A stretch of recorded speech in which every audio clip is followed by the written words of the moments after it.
Welcome to this video on how to create a stunning winterland scene in 3D using Blender.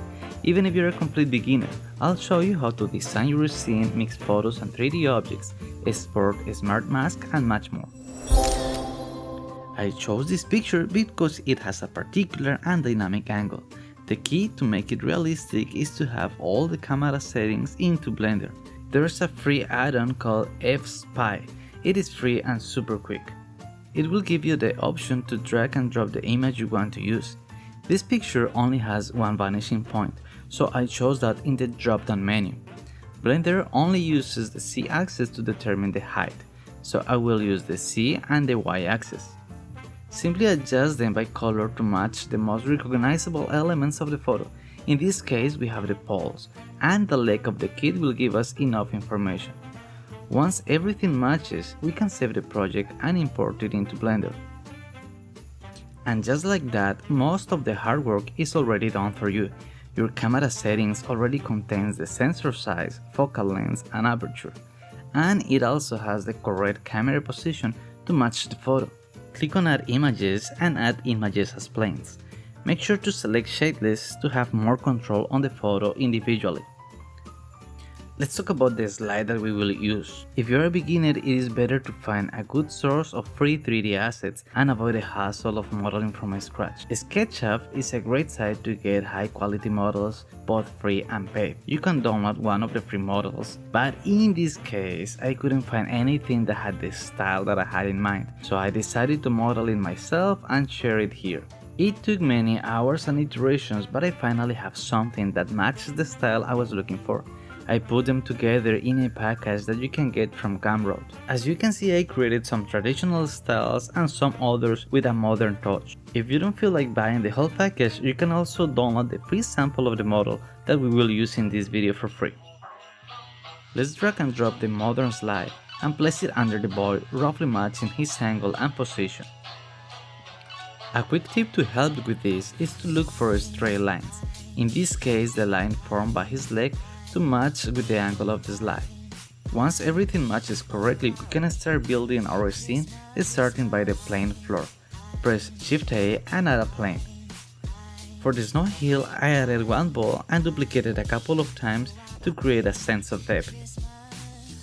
While I use the left viewport as my general workspace and to move the objects, I'm always checking at the right hand for the final composition.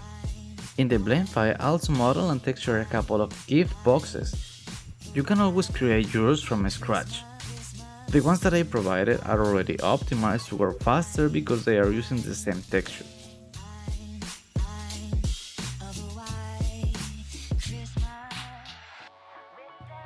As for the light, I'm taking a super lazy approach just by simply adding a sun to the right, matching it with the lighting that I can see from the face of the kit. I rotate it, pointing it at the slide. Now let's add some textures to the models, the plane and the hills. To use high quality textures, we'll go to Megascans. If you wanna learn how to use them quickly, check the video above. For this photo, I went for two textures, one with raw snow and the other with tire tracks on it to show where the slide was coming from. I'm only going to apply this to the hill on the left. Now let's play a little bit with the camera settings. Now, since we got the aperture information from the camera, I'm going to use it to approximate the blur and bokeh on the kit and the slide. If the aperture is 2.8, I need to adjust the distance between the camera and the kit. Just by looking at it, you can say that it's no farther than 1 or 2 meters. Now here's a bonus tip for you. If you want to block the light and emulate it better on the chair of the slide, you could create a super lazy and rough dummy and place it sitting on the chair. It is important that you match the dummy with the clothes that he is wearing because, as you can see, it is going to reflect on the surfaces. Using dummies is not always necessary, but it will give you better results because it will contain a more realistic approach of the light passes. Just make sure to untick the visibility of the camera in the object properties.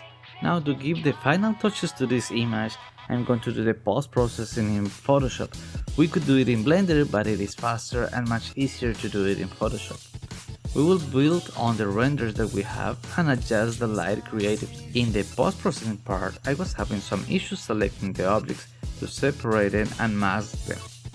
Fortunately, in Blender, we can create one material that assigns random colors to each object. You can download this material for free in the link below. If you wanna get the Gumroad package, this material is already included. When you import this image into Photoshop, it is very easy to create a smart mask in the channels for all the important elements. To start working on the dodging and burning of the image, I like to work in black and white, as this will give a better representation and less distractions. You can see that I'm adjusting the light both in the objects and the background, adding more emphasis and clarity to the whole image.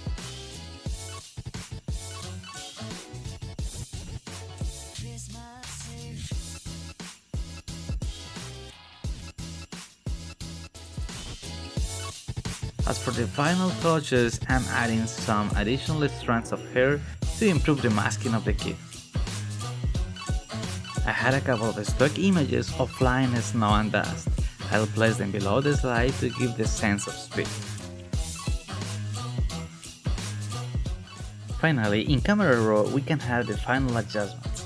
There is not much to say here, except that adding more adjustments on top of the editing makes it more cohesive. Play with the sliders and give it the look you want. Sometimes you just want to drag and drop simple and free assets to create a magical spring nature scene.